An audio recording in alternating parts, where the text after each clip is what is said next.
Hey everybody, I'm Kelsey. Welcome to my channel, Kelsey Creating, where I talk all things art, graphic design, business, spirituality, and so much more. Today I'm preparing for an art show that cost me $500. It's definitely pretty nerve-wracking going into something like that and really wanting to at least make that money back, if not, 10 times it, which is one of the rules that art market vendors say. You should 10 times the amount that you paid for it. That doesn't always happen, and sometimes it's still very satisfying to 5 times the amount that you got. But either way, whenever you're going into a show, you want to prepare for making 10 times as much as you spent, if not more. Like if it's possible to have more inventory in your toolbox, then you want to have that, because you never want to undersell yourself and sell out, because you could make more money if you don't sell out. Even though it might look good, it's not always a good thing. You want to have things for people to buy, and it's hard to predict too whenever one thing does super well at another show and then you go to your current show and that's not your best seller at that show. So I'm lucky that this 2-day festival is in Pittsburgh, where I live. So at night on Saturday, I'll be able to come home and replenish some things that need to be replenished or that are selling super well that day, the first day. So I'm really excited to have that opportunity to restock on inventory. But otherwise, I need to get my booth like 100% set up to the T of where I need it to be for this one, and like at least gather all the things as well. Like there's a couple extra things that I bought for this event, and then I definitely need to make sure I have enough inventory to get through such an expensive event that is supposed to bring in tons of people. So time to get to work. First things first, I got all my stuff for my actual booth together. One time recently it rained and the rain went through the seams of my tent. It was a little bit catastrophic. It just was really annoying. Luckily it wasn't it didn't really damage like any product or anything, because it was coming through the middle and I usually don't have anything in the middle. So that's pretty dramatic to say it was catastrophic, but it's definitely very scary. And like I basically had to just like leave the event, like everything was just kind of wet, and I was like, okay, bye. Like it just got called a day. So I got this Flex Seal tape for the top. It might have been wiser just to buy like a new one and get like a really nice tent top, but I figured I should work with what I have for now, and this Flex tape was like $10. And I think it'll hold up pretty good. So, especially for being overnight, this event, I really just wanted to make sure that was not going to happen again. Another thing I did was make sure that the back of my board was white. Sometimes when you're walking by my tent, you can see the back of the board, and it just doesn't look as professional to have it be the wood in the back, especially because there's some text there that you can't see. I quickly realized that spray paint was not going to work, so I had to take a trip to get some paint, and the paint ended up working literally so much better. I'm really glad I just like went and did it instead of wasting a whole can of spray paint and then probably having to buy a new one anyway. My grandfather's here in the background helping me. This is my family's business that I'm working at on the outside, so he was there. My mom came by to see what was up. I guess she must have been bored. But it was a nice day out. Wasn't too worried about leaving it outside. And I know it was just going to look so much more professional to have it in the back. The white in the back as well. I feel like a lot of the details of your booth do really matter and really add up to the professionality of your look. And sometimes it makes you look like, this is all you do, and that it's really important to you. I feel like the details are super important, especially to me. Not me starting this video with a bunch of butt shots. I hope you enjoy the view. But now I'm getting to work on my inventory here. First thing I really have to do is make sure that I check what I have, basically. So here I'm just going through all my stickers and seeing which ones I need to make, which ones I don't need to make. I ended up in a pretty good place, I believe. I had to make a couple, but it wasn't anything too crazy. I really want to streamline my inventory and maybe invest in like an inventory, sort of app, but I haven't done that yet. Inventory is a little bit annoying, but I just see what I have. And of course I get sidetracked by other things that I'm seeing in my room, like this original painting of mine that is not going anywhere. It's literally mine. Never asked me to buy it. Sorry, it's mine. So, after being sidetracked, I kept it moving. There I was just seeing what sheets I already had printed. And I've been selling so many of these astrology stickers.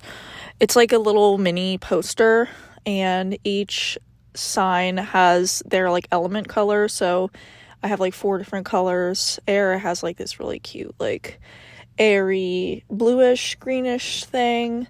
Of course, water's blue, fire's red, and earth is green. So here I'm showing you the process of how I cut and laminate my stickers. This is a little bit of an outdated process of mine. I'm working on transitioning everything to being done with my Cricut, but I really like this one like laminate that I have that does not work with my Cricut because it's shiny. So in the case that you've never worked with a Cricut and laminate before and you want to, keep in mind that the laminate you buy needs to be not super glossy, otherwise your Cricut gets confused and it doesn't know where to cut. So here I'm just doing the old process with this as I kind of transition. The next sheet of these stickers will not be done in this manner, but this is how I used to do it. So if you're just getting started, this is a really good way to do it, especially because you use up the whole sheet of your sticker paper, and it's cost effective. Like, you don't have to own a Cricut to make stickers. It can be pretty affordable. So this is the way I've actually done it since I started making stickers back in 2019. That seems like a long time. I did have like a 3-year break in between, so I haven't been doing it manually for however many years that is. Gosh, that's like 6 years ago now, but this is the old way. In the meantime of cutting stickers, I am multitasking while the Cricut is running in the background. I have gotten extremely good at task switching and being able to do one thing quickly and switch immediately to another thing. I would not recommend doing this right off the gate when you're first learning your processes, because if something goes wrong, it can go wrong while you're not paying attention, and then you might end up like wasting material, or your machine could like get kind of messed up. I've definitely run into that even when I got good at making things. Like, sometimes I'll look over at my printer and I'll have accidentally printed 2 whole sheets of prints that were completely misprinted because an ink ran out. So definitely keep in mind to like look at everything that you're doing while you're multitasking, but I've gotten to a point where I definitely can do that, and it obviously is saving me time to be doing this other thing while my machine's running in the background, because the Cricut does take time as well. So after I box cut my stickers, which I actually will continue to do a bit of, I like to use up the whole sticker sheet, and box cutting is so easy. So all of my just square stickers, I am going to continue just box cutting like this.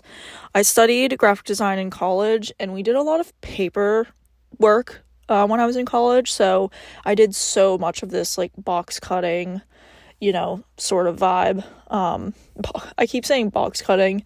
It's really just cutting paper with a box knife and a ruler with a cork back. So I will probably continue to do that process, but not as often as I have done it in the past. Here I'm switching over to doing my stickers on the Cricut. What I was running before was my tote bag designs. So while the Cricut is out, I am running some stickers. I run everything from this space you see here in my room, which is why I was cutting stickers on my bed, because my Cricut's taking up the space on my desk, and whenever I'm not working on my Cricut, the Cricut is like underneath my desk, and I just keep the cables like available on the top layer, and I just like pull the Cricut out when I need it. So once the Cricut is out, I usually try to do as much with it as possible. So here I am getting my stickers set up. I really like these ones, especially because they're, the theme of the city that I'm selling in. Those usually do pretty good. Any Pittsburgh stuff does pretty well in Pittsburgh. People from here like love it here, and I'm also from here and I love it here. And I'm a diehard Steeler fan. So I honestly might buy this sticker myself if I found me, which that's how I know that I made something that I really like and should be selling, is when I'm like, oh yeah, I would probably buy that. I feel like pretty much everything that I make at this point is like that. And I don't know if I would want to have it any other way, because I might get really annoyed making something that I didn't even like. So I guess my target audience is like me, and I found that that's usually the case, like unless it's something like this where it's Pittsburgh and it's kind of like, you know, any person of any age would like want it. I feel like all my stuff pretty much appeals to people in my age bracket, and I do see that normally. Also, usually girls, even though some guys like my stuff, usually girls do. But these ones appeal to everyone, which is also why I like making them and having them, especially at a show like this where I'm just gonna get a lot of different kind of people. I definitely got a big mixed bag. I'm doing this voice memo after the show's already over. I got a pretty good mixed bag, so these stickers did do really well. I can't imagine trying to make this video like while I was doing all of this. I was really feverishly preparing. Like everything you see here was done in the course of 2 days, because I had just gone on a trip to Aruba, and that was like just when my family was going. I couldn't really like control it, so I did as much as I could before I left, but it was, there's only so much you can do. This is here my Cricut got jammed.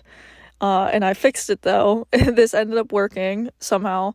I had this sheet underneath it because this sticker paper kept getting stuck to my mat even when I went out and bought like the light grip mat, and it would make me like so mad because I would waste a whole sheet of stickers, and like with the laminate and stuff as well. I was just getting so frustrated. So luckily I salvaged that sheet, or else I would have been mad because I get so mad. Later that day, my friend came over, and I actually worked like while she was over, but while she was over, I wasn't really filming. I really like to be like present with my friends and family when I'm with them. So I did get everything done on my list though, and I got some hangout time with my friend. The next day I started with a good workout. I really value taking care of myself through all this hard work. I was pretty much working literally nonstop, like I said. So getting a workout in first thing really made me feel better for the day. Making sure I take breaks to eat, etc. is pretty key. And I did get a full night's sleep. I wasn't so stressed and worried that I was like, oh, I have to wake up early or whatever. I just like made sure I was like well rested, especially because I knew the weekend itself was going to be long, especially in the heat. It can just be like a lot. It can just be literally so much. So here I'm weeding out my tote bag. This is probably one of my best selling tote bags.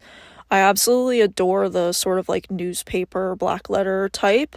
I literally love black letter type, and sometimes people think Taylor Swift owns black letter type just because that was the typeface for Reputation, and I'm like, no, that's literally a whole genre of typeface, and she doesn't own it because she literally used it on one album. If anything, the newspapers own this typeface or this genre of type. But that's a side note. I really love this design. I'm absolutely obsessed with black letter type. I really wanted to make my branding black letter actually, but because I had made the typeface that I did end up using for my branding, like I designed it myself, I thought it'd be cooler to use that, and I do feel like it goes with my brand a little bit better, because my brand is definitely edgy, but it can be both edgy and girly at the same time. So I'm happy with what I picked, but I love it. And I love the negative spacing of this bag, like all the white space I have around it. I feel like it was very strategic. I ended up running one time that was bigger than that, and it just did not look good. This is me just having some fun while I'm doing this. Really the only way to get through working all day is not only to enjoy what you make, but also to enjoy the process of making it and just have as much fun as possible. Like if I have to fold clothes, I'll always have music on. Same thing here. I have a really good song on in the background. This is it on screen if you want to know what it is. It's a pretty good house song that I've been listening to since I worked at Parodies, we would play this in the store, in the storefront all the time when I was a designer there. And me and my boss really like this song. So shout out to my boss if she's watching this. You gotta have fun, dude. I ran about, like, how many tote bags did I run this day? I think in this session of tote bags I ran maybe like 8. And it probably took me something like 2 hours. And I charge $18 for these. And my materials, I would say, like, per bag are probably something like $3 to $5 it cost me per bag. And then doing 8 in 2 hours would be like, I don't even know what kind of math I'm trying to do right now, but basically my profit margin is good, and I'm making sure I charge myself enough while still charging a fair price. These are organic, recycled bags, and obviously I hand make them, and also my art being on it makes it more valuable. So I really like my profit margins for those. My profit margins are so much better because I hand make everything, and that's definitely something I recommend looking into if you run a business, is like cutting costs as much as possible without sacrificing the quality of your product. I absolutely love my profit margins. It's so much work to do what I do, but I know that I'm charging myself hourly and for the design as well. Speaking of designs, this is like the most fun thing that I do, probably, because it's just so satisfying to peel this sheet off and get that. Like, look at that. Oh my god, I love it. So this is definitely one sticker that will never be cut with my Cricut because I have to do this process with it. It's basically impossible to have this happen because Cricut needs the print and cut to, like, work effectively. Otherwise, you just might as well not try because it usually ends up not lining up right. So these are ones I'll always be cutting by hand. This paper is basically a, like, inkjet black. Like, I just ran a whole sheet of black on an inkjet, and then I took it to the laser printer at Staples and then laser printed this PGH on top, and then the laser ink acts, the laser toner acts like an adhesive when it's sent through this heat, because it basically just gets so hot again that it makes the metallic stick to it. And this is a Heidi Swap Mink machine. It's actually only like $100. The most expensive part is more so the foiling, especially because it's not a foolproof process. Sometimes it can be a little bit messed up, like that last one was. It kind of had like a line through it. So it's definitely frustrating when it doesn't turn out, but smaller things like this are a bit easier. I find like most of these Pittsburgh stickers end up really good, but if I'm doing a big sheet, that's when it can get like kind of wrinkled as it goes through and stuff like that, which is also why I'm making it smaller. Like, as I'm sending it through, I'm sending like these tiny batches through, because then there's a lot less room for the metallic to end up folded, basically. So that's about it on that process. It's one of my favorites. The last thing I did was run prints. I usually do this last and then end up realizing how long it takes, because the printer does take some time to run, and of course it takes time to sign and put these all in the clear bags. This one I'm showing you now is my most recent drawing. It took me 40 hours, and I've never drawn the details of metal before. It was very difficult, but I feel like it paid off really good. I love telling people that it's a drawing. They think it's a photograph at first, and that's amazing, but also is like, oh my god, how many people pass my booth and think that I'm taking pictures and not drawing these things. Like, I have other things, like the moon one, for instance, that it's so real that people are like, oh, did you take the photograph? I'm like, no, that's one of my paintings. But this is I feel like, I don't know, I guess even if it was a photograph, I would be signing them, but I love signing my prints. This part's really fun, and I feel like it adds so much value to the print. It's like, I printed this myself, this is my art, here's my signature on it, and I do feel like signing your work really adds to the value of it. I would not skip out on this part if possible. I do have some print-on-demand prints that I will ship to people, via print-on-demand, via Gelato's a really good one for art prints, and those ones are not signed, obviously, because they're like digital and someone else is doing it, but also you get this huge print, and I feel like it's still pretty cool. But I love sending these out if I can. Like, I will ship these ones myself, these sizes. I love the way I signed this one, this Do Cool Shit one. Like, I sign it like on the side, so it's kind of one with the print. I do that with a couple of them. I just think that's so cool. I just must think I'm just so cool. I must just do cool shit all the time. And then ones like this, like poster kind of ones, I usually sign on the back just because we want the aesthetic to remain the aesthetic and not be like warped by a signature at all. So I bagged those after I signed them all, and I ran a couple different sizes, my 5x7s, my 13x19s as well. And then I had to make this journal. I'm really sad that my journals aren't doing as well as I thought they would. I really thought these would be like pretty killer because people use journals. I just feel like anything that I sell that you can like use should do better than an art print, for instance. Obviously, like, you put an art print on your wall, it's great, but it's not necessarily like, useful, like, and like needed. But my journals have really not been doing that well. I only had to make this one singular one because I did have someone at a recent show come up and buy 2 of the moon card journals, but otherwise my inventory has remained the same for them. And good thing I only made a couple. Like, I pretty much show up to every show with like 2 of each journal and barely sell them. So I'm really glad I didn't invest too much time and money into making like 5 or 10 of each design of these, because they're really not doing well, and I don't foresee them like picking up based on every like show that I've gone to and like not really selling them that much. I personally love them. Like, if no one ends up buying the ones that I have, I'm not going to complain because I will just use them myself, which is definitely one of my favorite things about making stuff myself, is I get to keep all the mistakes for myself. Like, I have a bunch of cups that I kind of mismade or whatever. I have a bunch of tote bags that were like either the first version or just like didn't turn out the way I wanted.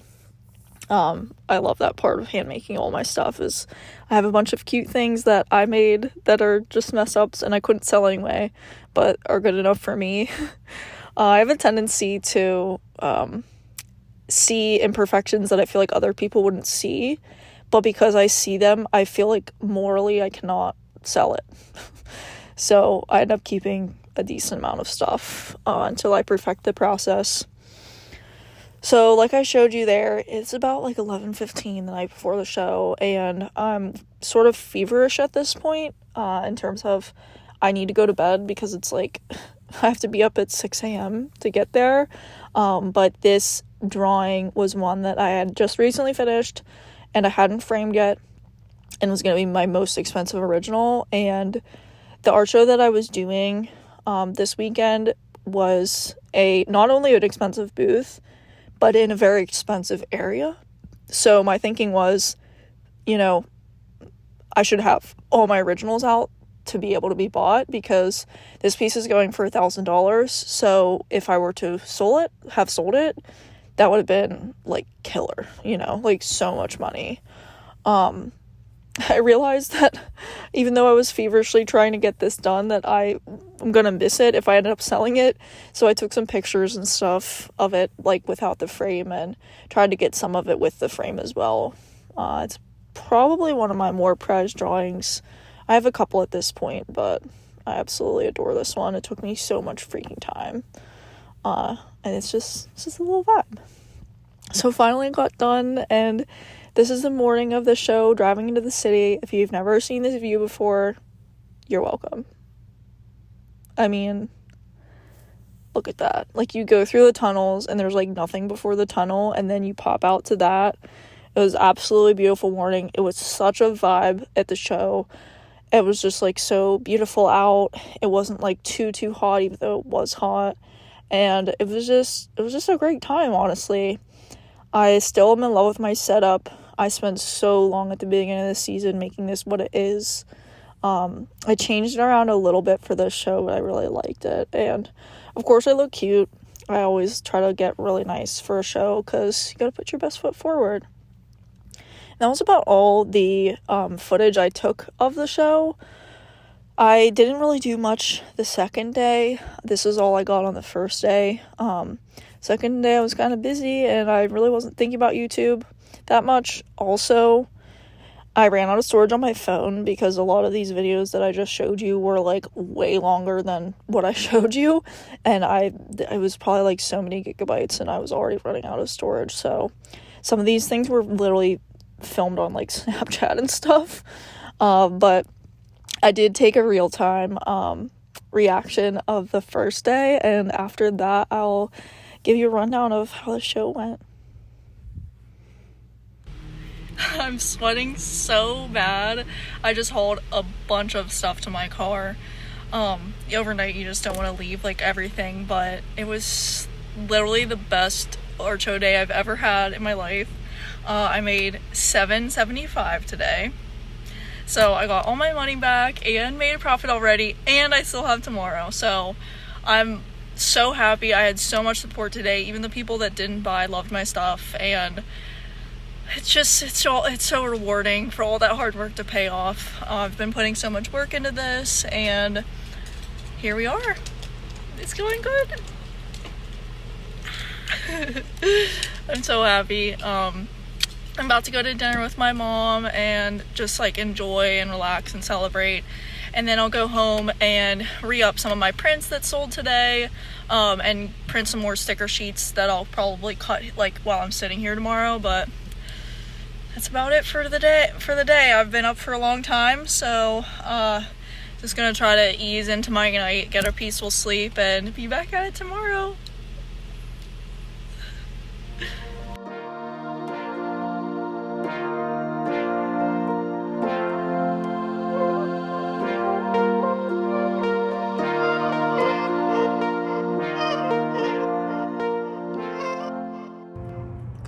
So that's a wrap for the $500 art festival that I did. The next day I had was not as good as the first day. If I made $775 the first day, I made $500 the next day. So total for the show, I finished at $1,275. Minus the $500, that means my take-home profit was $775. Now, obviously, that is not anywhere close to the 10 times amount that I mentioned.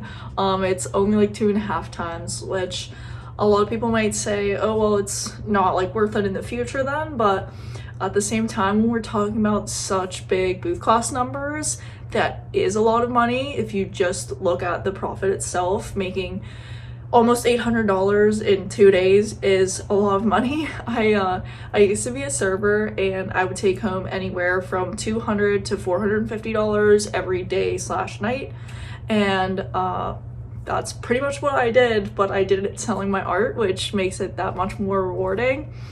So even though you go into those kind of things maybe hoping that you'll get a little bit more, at the same time what I made was a lot of money, and it's so much more rewarding to make that money from selling my art than it is to selling food at tables, serving, because I put a lot of heart, soul, and time and energy into that, and it comes from me. It's my creation.